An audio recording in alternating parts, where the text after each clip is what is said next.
غوره ملګری. کتاب د پوهې سرچینه او د افکارو د بدلون وسیله ده.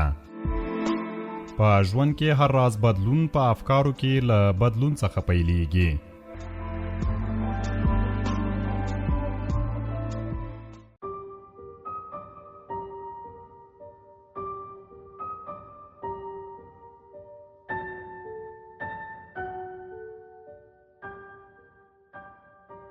د ستر ځواکمن په سپېڅلي نامه د سپوږمۍ راډیو قدرمنو اورېدونکو او د غوره ملګري د خپرونې مینهوالو زما سلامونه او مینه په منئ. ستاسو د روغتیا په هیله خوشحاله یم چې یو ځل بیا په نننۍ خپرونه کې د ابن خلدون مقدمه کتاب له 41مې برخې سره مو خدمت ته حاضر شوی یم. اورېدونکو د کتاب دا برخه په 33 فصل پیلوو.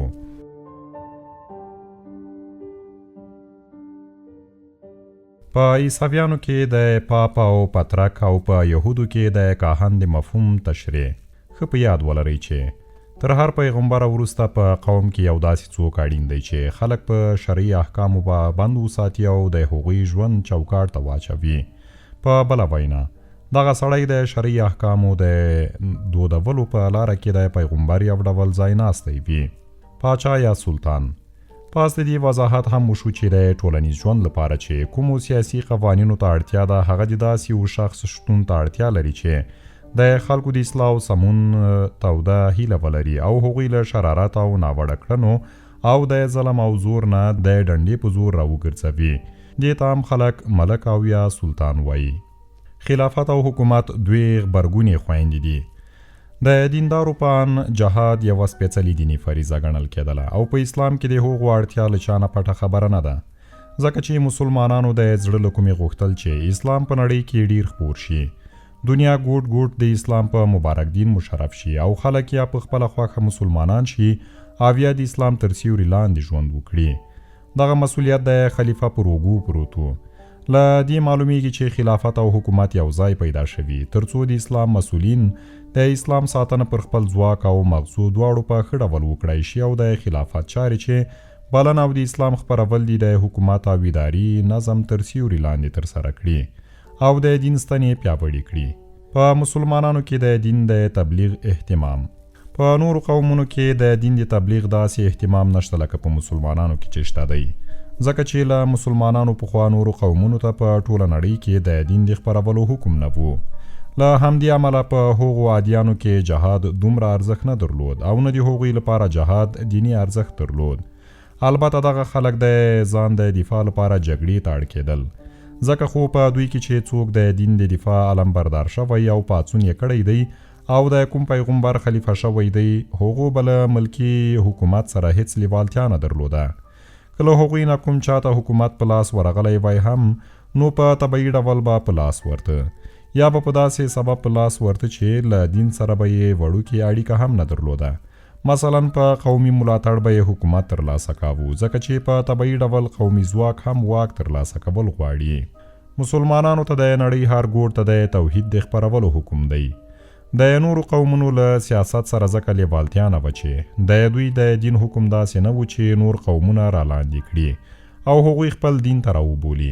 خو په اسلام کې حکم دی چې مسلمانان باید پر یو خدای د عقیدې غږ تر هره غوږه پورې ورسوي، که هغه مسلمان وي او که نامسلمان چې جزیه به قبلوي.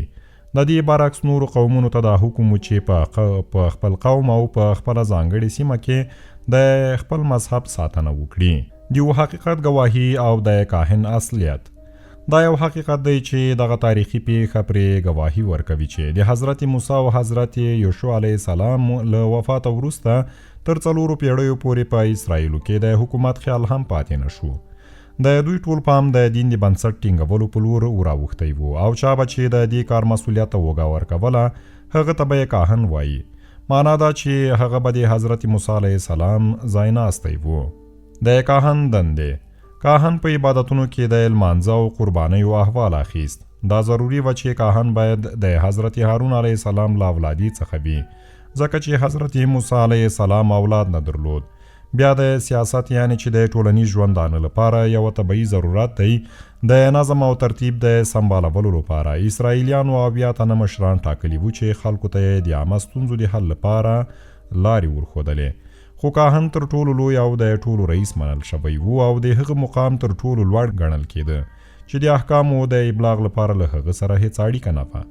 په اسرائیلو کې د عصبیت پیاوړتیا او د هیوادونو فتحه په دوی کې تر یوې مودې همدغه حالت و، تر دې چې د دوی په مزاج کې عصبیت پیاوړی شو او د سوچه ملکي واکمنۍ شان او شوکت پکې راوټوکېده، لکه د پوځ جوړول او نور. بالاخره اسرائیلیانو د بیت المقدس او شاوخوا سیمو واک ترلاسه کړ او پر کنعانیانو برلاسي شول او هغه سپېڅلې سیمه یې فتح کړه چې الله دوی ته په میراث ورکړې په، او حضرت موسی علیه السلام د هغو زیری ورکړی وو.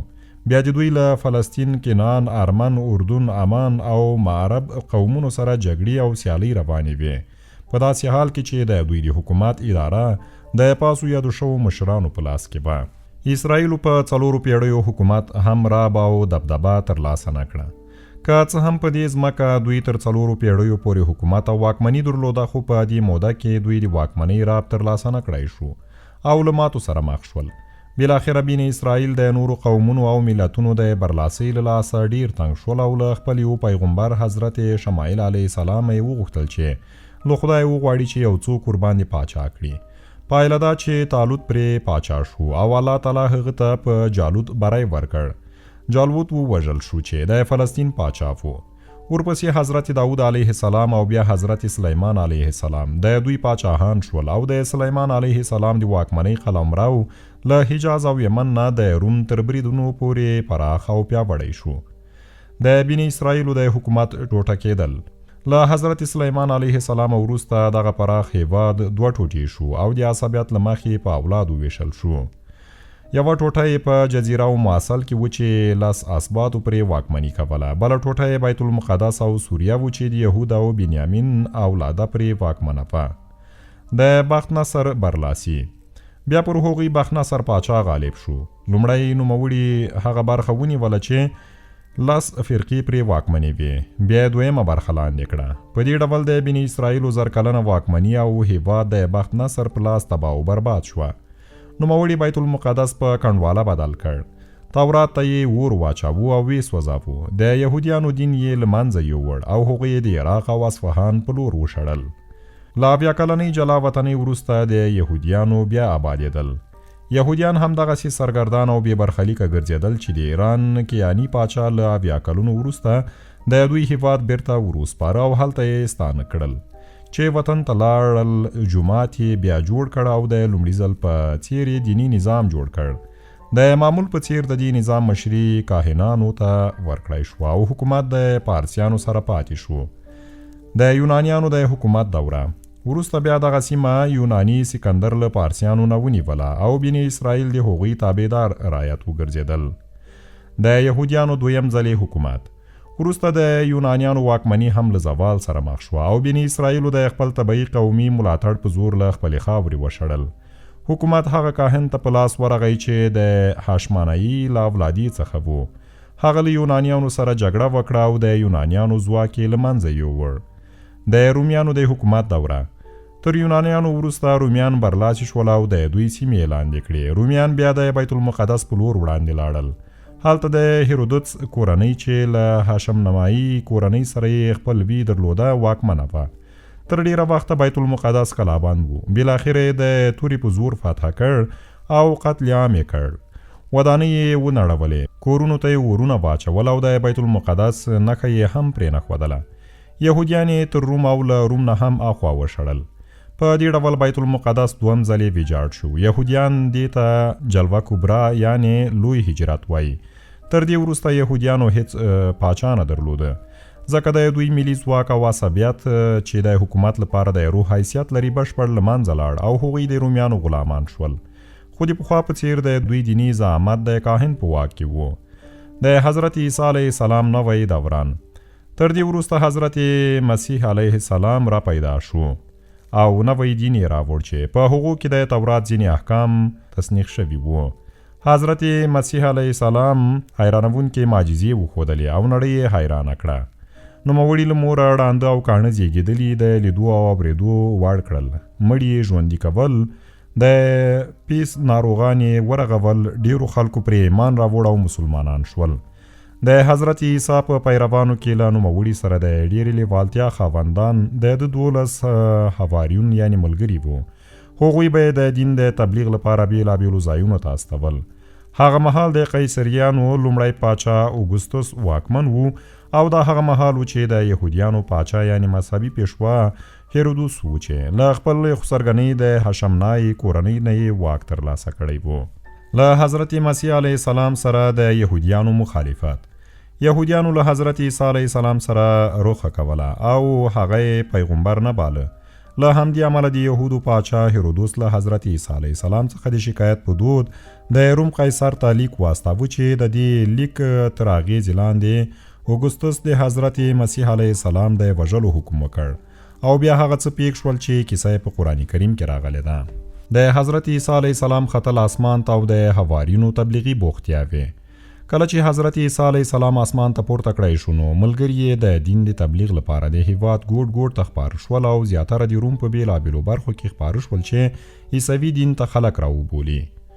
روم ته د پطرس رسېدل او د حواریونو لخوا د انجیل لیکل. د حواریونو تر ټولو مشر پطرس وو. نوموړی د روم پلازمینې روما ښار ته لاړ. بیا یې پر حضرت عیسی علیه السلام را نازل شوی کتاب سپېڅلی انجیل د بېلابېلو روایتونو له مخې په 4 کتابونو کې ولیکه. همدارنګه متا په بیت المقدس کې په عبراني ژبه انجیل ولیکه چې په لاتیني یوحنا بن زهدي وژباړه. لوقا په لاتیني ژبه کې بل انجیل ولیکه او هغه یې د روم لویو کسانو ته واستاوه. یوحنا 3 انجیل ولیکه او پطرس په لاتیني ژبه 4 انجیل ولیکه چې خپل شاګرد مرقس ته یې منسوب کړ. د 4 ټوکونو انجیلونو ترمنځ اختلاف وو. سره له دې چې په هغو کې ټولې د وحی خبرې نه وې، د حضرت عیسی علیه السلام او د حواریونو خبرې هم پکې شاملې وې. په دې 4 ټوکونو کې اختلاف وو. 4 واړه انجیلونه د واز او کیسو نه ډک دي او احکام په هغو کې ډیر لږ دي.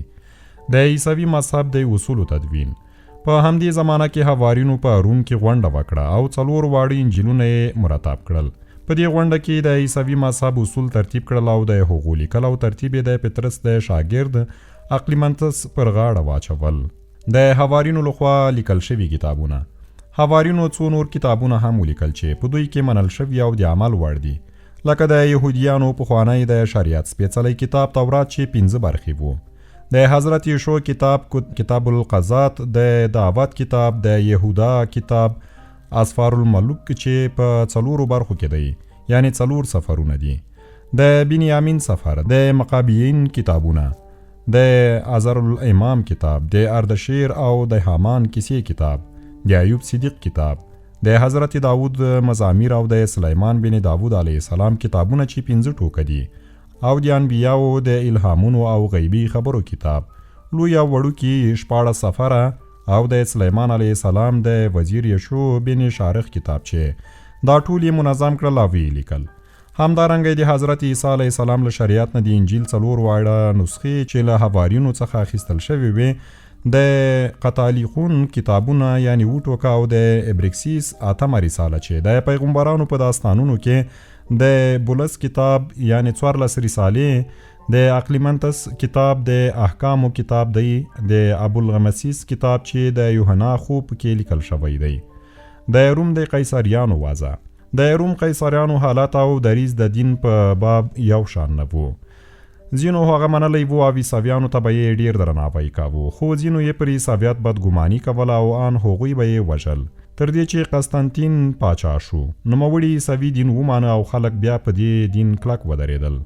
پترک یا پادری د عیسویت علمبردار چې دینی احکام خلکو ته ورسوي او د هغو تبلیغ کوي او د هغو د ادارې او نظم واک لري، پترک یا پادری بلل کیږي.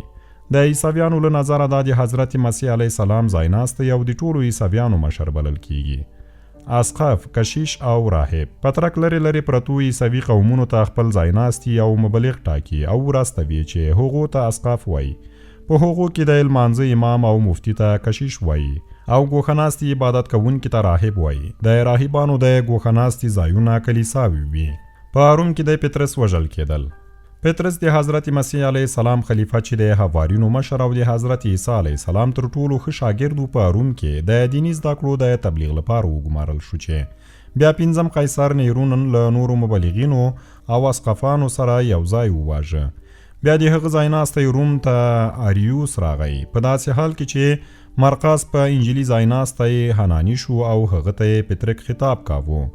معنا دا چې په روم کې لومړنی پترک همدغه سړی و. نوموړي 12 تنه کشیشان وټاکل او شورا یې جوړه کړه. د دوی د کار طریقه داسې وه چې که پترک مړ شي نو له دې 12 تنو نه به یو د هغه ځای ناستی شي او په شورا کې به د هغه پر ځای یو بل کشیش راشي چې 12 تنه پوره شي. په دې ډول کشیش د پترک مقام ته رسېدلی شوی. امام او یا کبرا امامت وروسته چې په دوی کې د دینی عقایدو اختلافونه را پیدا شول، نو د قسطنطین د واکمنۍ پر مهال په نیقیا کې د دینی مسایلو د ارزولو لپاره د دوی غونډه جوړه شوه چې 313 اسقفان پکې راټول وو او هغوی ټولو په دین کې پر یو نظر توافق وکړ. هغوی د همدې نظر او رایې له مخې یو مذهبي قانون جوړ کړ چې نوم یې امام یعنی لارښود کېښود. د اختلافاتو لپاره یو معیار وګرځاوه او د اختلاف په صورت کې به یې همدې ته رجوع کوله او اصلاح او سمون به یې راوست. په دې قانون کې دا ماده هم وه چې د پترک غوره کول په رایې ومه کوئ، لکه حناني د مرقس شاګرد چې دا لاره ورته غوره کړې وه، بلکې هغه د دینداره مشران او امامان د رایو له لارې وټاکي. تر یوې مودې همدغه تګلاره غوره شوه. بیا په هغو کې د دیني اصولو او ټاکلو پر سر اختلاف راغی. د هغو د حل لپاره ډېرې غونډې راوبلل شوې، تر دې چې دوی ټول په یو نظر سره متفق شول او پر هغو عمل پیل شو. خو د پترک د ځایناستي لپاره هماغه پخوانۍ طریقه عملي کېدله. اسقفانو د درناوي لپاره پترک ته اب یعنی پلار خطاب کاوه او عامو خلکو اسقفانو ته د پلار خطاب کاوه. د بابا لقب دا چې د دوی په منځ کې اسقفانو پترک ته پلار ویل او عامو خلکو اسقف ته همدغه خطاب کاوه، د وخت په تېرېدو د دې دواړو ترمنځ د نوم پر سر غلطۍ پیښېدې او د پترک او اسقف ترمنځ توپیر ګران شو. د دې ستونزې د لرې کولو لپاره یې پترک ته چې په رتبه کې لوی دی د بابا لقب غوره کړ. معنا دا چې د پلرونو پلار تر ټولو وړاندې د جرجیس په روایت په مصر کې پترک ته بابا نوم ورکړ. بیا لوی پترک د بابا لقب ورکړی شو چې د دې مقام حقدار بلل کېده چې د حضرت عیسی علیه السلام د ملګرو څخه د لوی پترس مقام و. دغه لقب تر اوسه د روم د پترک لپاره کارول کیږي. په عیسویانو کې 3 لوی فرقې. تر دې وروسته د عیسویانو ترمنځ د دین په باب او د حضرت مسیح علیه السلام په تړاو په عقایدو کې ډېر اختلافونه پیدا شول. هغوی په دې تړاو څو پارټۍ شول او هر یوې هڅه کوله چې د پاچا په ملاتړ پر نورو برلاسي شي. په بیلابیلو وختونو کې د بیلابیلو مذهبي فرقو ځواک زیاتېده او کمیده، تر دې چې په دوی کې 3 ډلې او فرقې چې د ټولو پارټیو خلک پکې راټول شول مستقلې پاتې شوې، چې ملکیه، یعقوبیه او نستوریا فرقې دي. 3 واړو هر یو یو خپل پترک وټاکه. د ملکي پارټۍ یا فرقې د عقیدې له مخې د روم پترک اوس هم د بابا په نامه یادېږي. روم د انګریزانو یعنې فرنګیانو سیمه ده او د همدوی حکومت پرې حاکم دی. د یعقوبیه فرقې پترک په مصر کې د یو د حبشې خلکو د هغه دین غوره کړی دی. د مصر پترک ډیر اسقفان ټاکلي دي چې په خپلو سیمو کې د پترک د ځایناستو په توګه د دین تبلیغ ته دوام ورکوي. تر دې وخته پورې یوازې د روم د پترک لپاره د بابا لقب ځانګړی شوی دی. یعقوبیه فرقه خپل پترک ته دغه لقب نه ورکوي. د فرنګیانو د بابا یوه دینی فریضه ده هم و چې خلک د هغه پاچا حکم منلو ته هڅوي چې د یې پخپله ټاکي، ترڅو په قومي یووالي او وحدت کې ستونزه رانشي. پاچا خپل منځي اختلافات له منځه وړي او د خلکو ترمنځ لویې لویې لانجې حل کوي. پاچا هغه څوک ټاکل کیږي چې له تر ټولو ځواکمنې کورنۍ څخه وي، ترڅو د هغه واک ته خلک د درناوي سره ټیټ کړي او هغه د خپل زور پر مټ په خلکو برلاسی وي. دوی پاچا ته انبرازور یعنی امپراتور وایي. پاچا د تبرک لپاره تاج په سر ږدي، ځکه خو هغه ته تاجدار پاچا وایي. کېدای شي چې د انبرازور معنا هم یعنی تاجدار وي.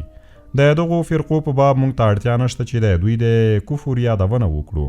هغوی په دې مشهور دي او قرآن کریم هم په صراحت پرې حکم کړی دی چې په دې کې نوره لانجه نه ده پاتې، یوازې همدومره چې یا به مسلمانیږي او یا به جزیه ورکوي او یا به وژل کیږي.